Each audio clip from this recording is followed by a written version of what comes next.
송바우라고 해. 너 벌레바우구나. 宋爷爷面对虫子，不仅没有抗拒和嫌弃的心，甚至居然还能将其托在手中玩耍一番，真不愧是宋3岁。잘 가。 旁边的主持人面对宋爷爷对虫子都要用宠溺语气，直接绷不住了，直呼宋爷爷也不用这么有趣，简直就是综艺怪物。 사육사님도 다 받아주실 필요는 없어요. 그냥 아니다 아직 싶으면. 그 선을 잘 모르겠어요. 저는. 아 진짜요? 当宋爷爷还没出场时，主持人模仿宋爷爷私底下说话，表示宋爷爷讲自己之所以被从最开始的临时工转为正式工，是因为自己的帅气的外表。 아 오늘 나오실 이분이 이런 말씀을 하셨대요. 내가 사육사로 뽑힌 이유는 바로 외모 때문이다. 내 외모가 최고다라고 얘기하시거든요. 看来宋爷爷在私底下比镜头前还要3岁，还要中2。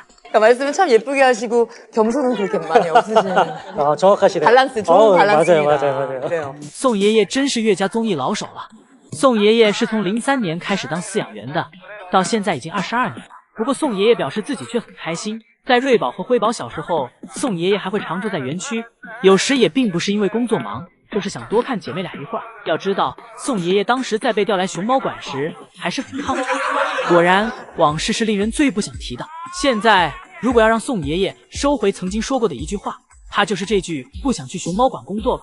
看到宋爷爷对熊猫都这么喜爱，主持人八卦到问宋爷爷和妻子的感情是怎么样的。 와이프도 좀 많이 안아주세요. 그럼요. 술로 바꿔주세요. 爱宝和姐妹俩正一起在小木床上睡觉。爱宝2胎后明显温柔了许多。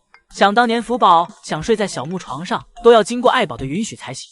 辉宝坐起身给自己挠痒，这个样子已然有了一副大熊猫的样子。第二天，爷爷再来到房间时，看到正在睡觉的辉宝。就辉宝这个睡觉姿势来讲，这是宝家最正常的睡觉姿势了，人模人样的。爷爷表示，此时的辉宝离人类只差一个枕头。 而瑞宝正在给妈妈做标记，想趁着妹妹在睡觉时把妈妈占为己有，而且标记的位置还必须是妈妈的脸。而对于辉宝，不管爷爷在旁边笑得多大声，辉宝都一点反应也没有，妥妥一个睡美熊。爷爷忍不住地欣赏着辉宝身体的各个部位，爷爷表示辉宝身上每一个点都是完美的。爱宝在地上睡了一会儿，起身走向小木床。瑞宝看妈妈走了，也起身跟了上去。不过瑞宝没有妈妈腿长，上去的有点慢。 虽然动作慢，但是瑞宝通过自己的努力也成功爬了上去。瑞宝爬上去后，走到了妈妈和妹妹中间，母女排成一排，而爷爷嘴里的耶波耶波就一直没停过。在此之前，这种画面都需要姨姨们 PS 才能将其放在一起，没想到这次让爷爷和姨姨们看到了不用 PS 的画面。一会儿爷爷离开，再次回来时，辉宝又爬到栅栏上当蜘蛛侠了。辉宝这蜘蛛侠花样越来越多了，直接侧躺在了栅栏上。 直接超越爸爸和福宝姐姐。又一天下午，爷爷来看姐妹俩。此时，辉宝和瑞宝抓着妈妈的竹子仔细闻着，辉宝咬着中间，瑞宝抓着末端。下一秒，瑞宝松手了，辉宝一下从小木床上翻了下去，一个180度转体，重重的摔到了地下。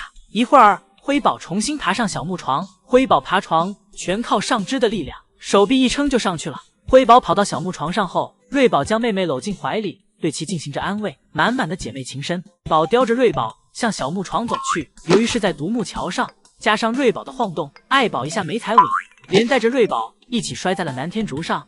爱宝顿时就生气的怒拍瑞宝2大巴掌，问其为什么不老实，不好好听话，给瑞宝揍完，转头走向辉宝。辉宝眼看大事不妙，本在小树上的辉宝立马跳了下来开溜。辉宝知道这要是被抓住了，屁股都得被打开花了。爱宝看辉宝要跑。 转头就追，结果半路瑞宝突然出现在了爱宝的视线中。倒霉的瑞宝，爱宝把没抓住辉宝的怨气全撒在了瑞宝的身上，瑞宝被揍得连滚带爬的，而辉宝则是灵活得很，在妈妈身边徘徊，试图还想救走姐姐，但不幸被爱宝一巴掌就击垮了。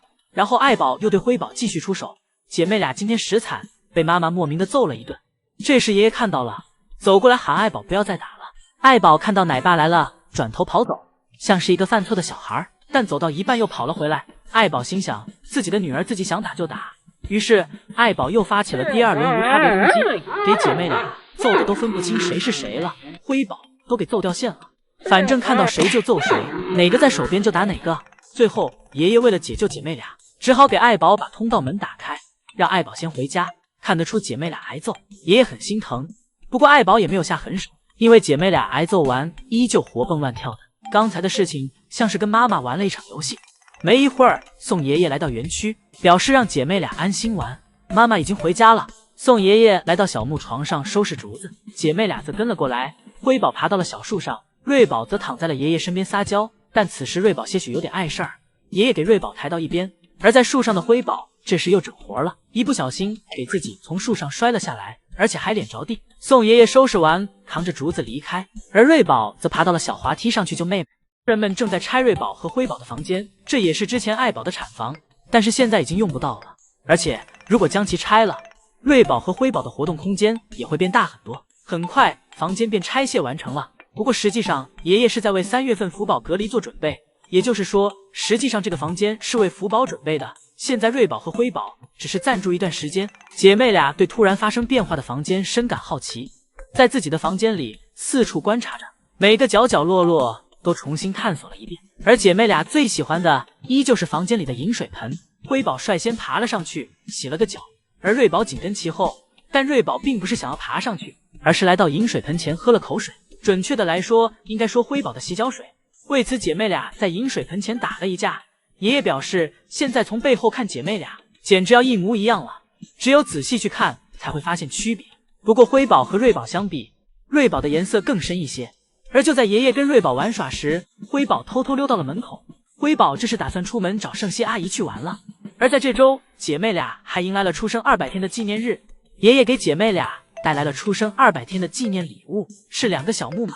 为了防止姐妹俩争抢打架，爷爷特意买了2个木马。瑞宝则是看见缝就想钻，就连小木马也不放过，伸着头就往木马里钻。而爷爷看姐妹俩没有正确解锁木马的使用方式，于是便走上前辅助姐妹俩玩耍。但是瑞宝和辉宝实在太调皮了，根本坐不住。相比于姐妹俩，宋爷爷更有毅力。瑞宝和辉宝表示，有时候并不是自己想玩，而是自己的爷爷觉得自己想玩。宋爷爷反反复复给姐妹俩抱起，给姐妹俩放在小木马上坐着。在宋爷爷坚持不懈的努力下，瑞宝成功解锁了木马的使用方式。不过辉宝比较叛逆，不管爷爷怎么折腾，就是一点面子也不给爷爷。爷爷想给姐妹俩拍个合照都没机会，但是宋爷爷从来不会轻易说放弃，势必要让姐妹俩一起解锁小木马的使用方式才行。而在宋爷爷的不懈努力下，真的实现了自己的这一愿望。一会儿辉宝发现姐姐抢了自己的小木马，给姐姐按在小木马上一顿胖揍，问姐姐为什么不玩自己的小木马，要抢自己的。本来不想玩的辉宝被姐姐这一抢，突然解锁了对小木马的占有欲。姐妹俩为了眼前的小木马大打出手，念福宝开始了只营业1下午的生活。同时这也意味着福宝的回国时间正式进入了倒计时。为此爱宝乐园给园区之前所有的宣传广告都换成了福宝的照片，上面写着各式各样对福宝祝福的话。而在爱宝乐园最显眼的时钟楼上面的大广告布上还写着能遇见你是奇迹，谢谢你福宝，并配图了一张福宝的大照片。爱宝乐园的饲养员们真的是把福宝宠成公主的。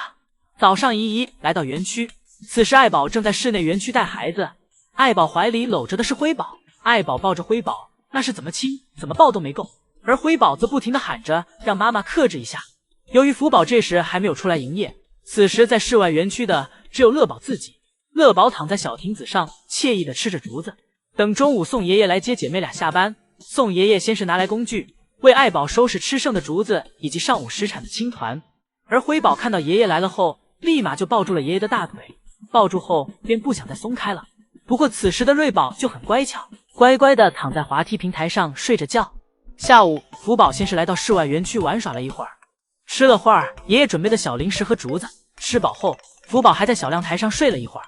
等姨姨再次排队回来时，福宝来到了室内园区，看上去福宝这是又想要睡觉了。福宝给自己调整了一下位置，面朝姨姨们，既乖巧又可爱。福宝从小木床上下来，一路小跑去往通道门口。今天下午是福宝的专场。姨姨下午来到园区时，此时福宝既没有睡觉，也没有在吃竹子。福宝来到了通道门口，而是想回家了。但是福宝没有等来爷爷开门，福宝站起来，在门口的南天竹上打了2个滚儿，把气又撒在了南天竹身上。之后福宝潇洒转身，围着园区转了一圈，弯腰从独木桥下穿过，然后大步流星的来到了去往小树上的独木桥上。福宝的气无处发泄。福宝趴在独木桥上，手抓眼前的竹子风铃，一顿啃咬。不过福宝给自己挂在树上的样子还怪可爱的，果然遇到喜欢的熊，就连他发脾气的样子都会觉得他可爱。福宝表示明明到了下班点了，爷爷怎么还不来开门？气得福宝对着园区的装饰一顿破坏，在园区跑了一圈又一圈。而此时的乐宝则看得很开，不慌不忙给自己挠着痒，静等奶爸主动给自己开门。